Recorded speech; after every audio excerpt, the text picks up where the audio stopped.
Friends, ఇప్పుడు అందిన వార్త సైకో పీఈటీ బాలికలు స్నానం చేస్తుంటే అంటూ వార్తలు అయితే వస్తున్నాయి. మరి ఏం జరిగింది ఏంటి అనేది చూసేద్దాం ఫ్రెండ్స్.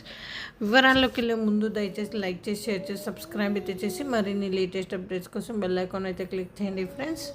అయితే రాజన్న సిరిసిల్ల జిల్లాలోని సాంఘిక సంక్షేమ బాలికల హాస్టల్లో జరుగుతున్న దారుణం ఆలస్యంగా వెలుగులోకి వచ్చింది.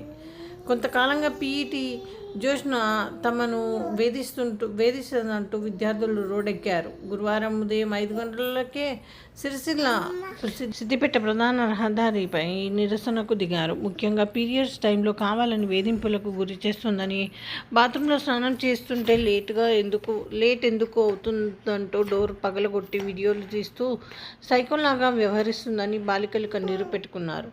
అంతేకాదు, ఇష్టం వచ్చినట్లు బూతులు తిడుతూ ఎక్కడ పడితే అక్కడే కొడుతుందని, వెంటనే ఆమెను సస్పెండ్ చేయాలని ఆందోళన వ్యక్తం చేస్తున్నారు.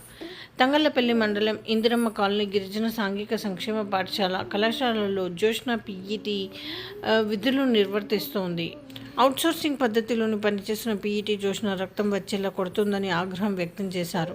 ఎన్నిసార్లు ప్రిన్సిపల్తో పాటు అధికారులకు ఫిర్యాదు చేసినా పట్టించుకోలేవట్లేదని ఆవేదన వ్యక్తం చేశారు. 580 మంది విద్యార్థులున్న కళాశాలలోని కనీస వసతులు కూడా లేవని వాపోతున్నారు. విషయం తెలుసుకున్న ఎంఈఓ పోలీసులు ఘటనా స్థలానికి చేరుకుని విద్యార్థులకు నచ్చజెప్పినా వినిపించుకోలేదు. దీంతో వెంటనే పీఈటీ జోష్నను విధుల నుంచి తప్పించారు ఎంఈఓ రఘుపతి.